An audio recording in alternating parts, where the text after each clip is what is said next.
നിനക്കിവിടെ ആരും തുണയില്ലെങ്കിലും നിന്റെ വീണ്ടെടുപ്പുകാരൻ നിന്നെ കൈവിടുന്നവനല്ല. മക്കളെ, കൈ ഉയർത്തി വാ തുറന്ന് ശക്തിയോട് സ്തോത്രം പറയാം. അനുഗ്രഹിക്കപ്പെട്ട ഒരു സഭയാണിത്. നിങ്ങൾ ഇവിടെ വരുമ്പോൾ നിങ്ങൾക്ക് എത്ര ശക്തിയുണ്ടോ അത്ര ശക്തിയോട് ദൈവത്തെ ആരാധിക്കാം. നമ്മൾ ദൈവത്തിന് എല്ലാത്തിനും കണക്ക് കൊടുക്കണം. സമയത്തിന്, ദൈവം കയ്യിലേൽപ്പിച്ച പണത്തിന്, ആയുസിന്, എല്ലാറ്റിനും. നിങ്ങൾ ഈ ഭൂമിയിൽ ചെലവിട്ട ഏറ്റവും വലിയ തുക എന്തിനാണ്? നിങ്ങൾ ഈ ഭൂമിയിൽ ചെലവിട്ട ഏറ്റവും വലിയ മണിക്കൂർ എന്തിനാണ്? സമയം എന്തിനാണ്? നിങ്ങൾ ഈ ഭൂമിയിൽ ഉയർത്തിയ ഏറ്റവും വലിയ ശബ്ദം എന്തിനാണ്? കുറഞ്ഞ പക്ഷം നീ ദൈവത്തിൽ നിൽക്കുമ്പോൾ പറയണം, ഞാൻ ഈ ഭൂമിയിൽ ഉയർത്തിയ ഏറ്റവും വലിയ ശബ്ദം എൻ്റെ കർത്താവിനെ ആരാധിക്കാനാണ്. നിങ്ങളുടെ ദൈവദാസൻ ശബ്ദം ഉയർത്തുന്ന പോലെ നിങ്ങൾ ശബ്ദം ഉയർത്തണം. ഈ ചെറുപ്പക്കാരനായിരിക്കുമ്പോൾ ഇതിനെ വന്നിട്ട് ഗ്യാസ് പോയ സോഡ പോലെ വന്നിരിക്കരുത്. ചെറുപ്പത്തിൻ്റെ ശക്തി കാണിക്കണം. കൈയൊന്നടിച്ച് വായം തുറന്ന് എല്ലാവരും ശക്തിയോടെ ദൈവത്തെ ആരാധിച്ചു.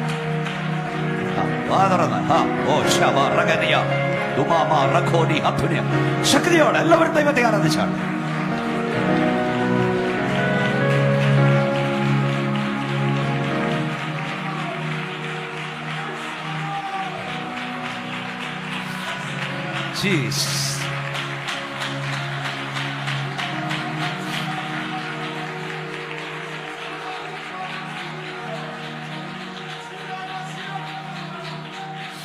ഈ രാത്രി ദൈവത്തിന്റെ പരിശുദ്ധാത്മാവ് നിങ്ങളെ അറിയിപ്പാൻ ഏൽപ്പിച്ച ദൂതിലേക്കും പ്രവേശിക്കുന്നു. മത്തായി സുവിശേഷം 11-ാം അധ്യായം 2 മുതൽ 6 വരെയുള്ള വാക്യങ്ങൾ വായിക്കും. ലൈവായി ഇത് കാണുന്ന എല്ലാവരും അനുഗ്രഹിക്കട്ടെ. ദൈവദാസൻ ഓർപ്പിച്ചതുപോലെ 2,5000 രണ്ട് ഫേസ്ബുക്കിലൂടെ യൂട്യൂബിലൂടെ ഒക്കെ 6,000 ആളുകൾ ഇന്നലെ കണ്ടില്ലേ. കർത്താവ് സഹായിക്കട്ടവരെ. ഓക്കെ, വായിക്കാം. മത്തായി സുവിശേഷം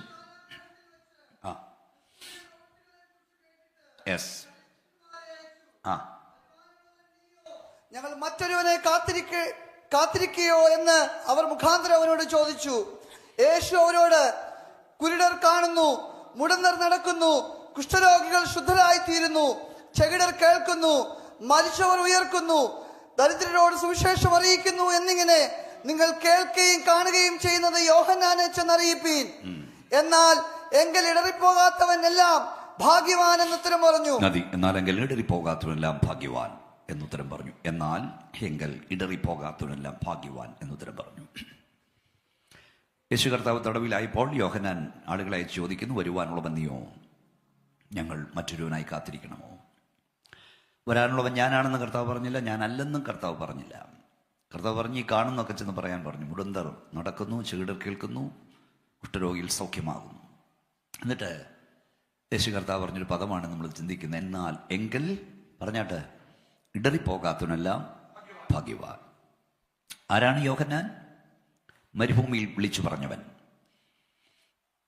യേശു കർത്താവിന് വഴിയൊരുക്കാൻ വന്നവൻ, ഒറ്റയ്ക്ക് നിന്നവൻ, പരീക്ഷന്മാരുടെയും ശാസ്ത്രിമാരുടെയും മുഖത്ത് നോക്കി സർപ്പസന്തതികളെ എന്ന് സിംഹതുല്യം ഗർജിച്ചവൻ, യേശു കർത്താവിനെ സ്നാനപ്പെടുത്താൻ ഭാഗ്യം കിട്ടിയവൻ, എൻ്റെ പിന്നാലെ വരുന്നവനേക്കാൾ വലിയവൻ, അവൻ്റെ ചെരുപ്പിൻ്റെ വാറഴിക്കാൻ യോഗ്യനല്ലെന്ന് നാവിനാൽ യോഹന്നാൻ പറഞ്ഞു.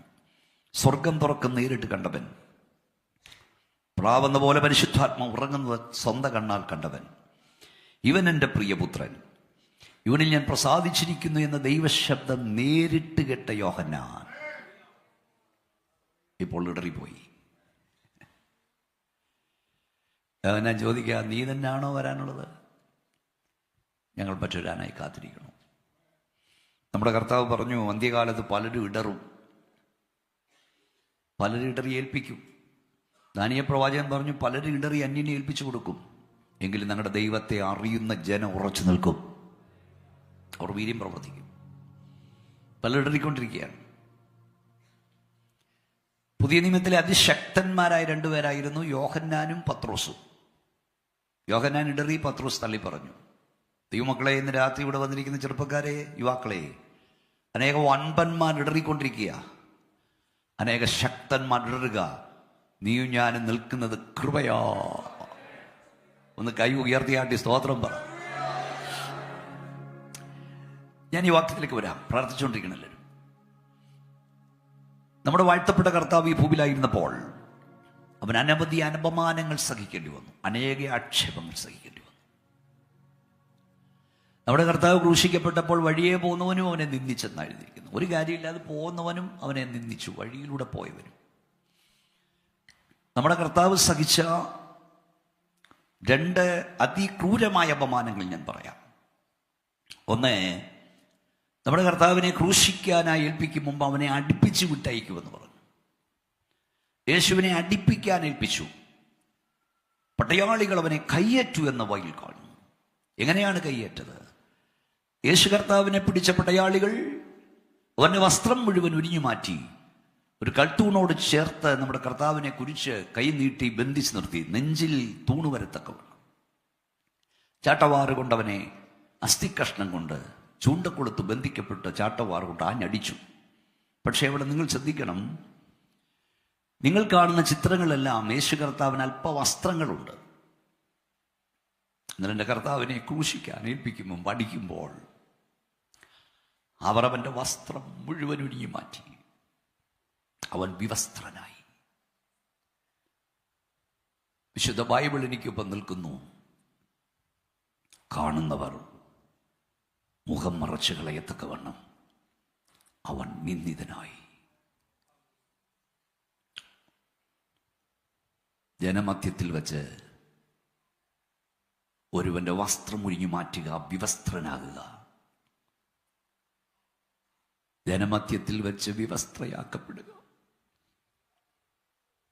അതിനേക്കാൾ വലിയ അപമാനമില്ല. നമ്മുടെ കർത്താവ് നമുക്ക് വേണ്ടി വിവസ്ത്രനായി.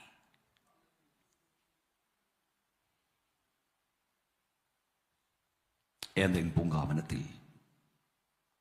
മനുഷ്യവർഷം നഷ്ടപ്പെടുത്തിയ തേജസ്സിന്റെ വസ്ത്രം തിരികെ നൽകുവാൻ അവൻ നമുക്കായി വിവസ്ത്രനായി.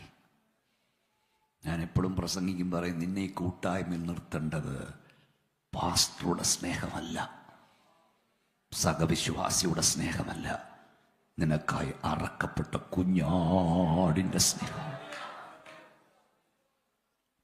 എനിക്ക് കരയാതെ പ്രസംഗിക്കാൻ അറിയില്ല. നിന്നെ ഈ കൂട്ടായ്മയിൽ നിർത്തേണ്ടത് കുഞ്ഞെ, പെന്തക്കോസിൽ നിർത്തേണ്ടത് പാസ്റ്ററുടെ സ്നേഹമല്ല, സഹവിശ്വാസിയുടെ സ്നേഹമല്ല, നിന്റെ പ്രാണപ്രിയന്റെ സ്നേഹമായിരിക്കും. കൈയൊന്നുയർത്തി വായം തുറന്ന് ദൈവത്തെ സ്തുതിച്ചേ. കരമൊന്ന് അടിച്ച ദൈവത്തെ ഒന്ന് മഹത്വപ്പെടുത്തിക്കുക എല്ലാവരും.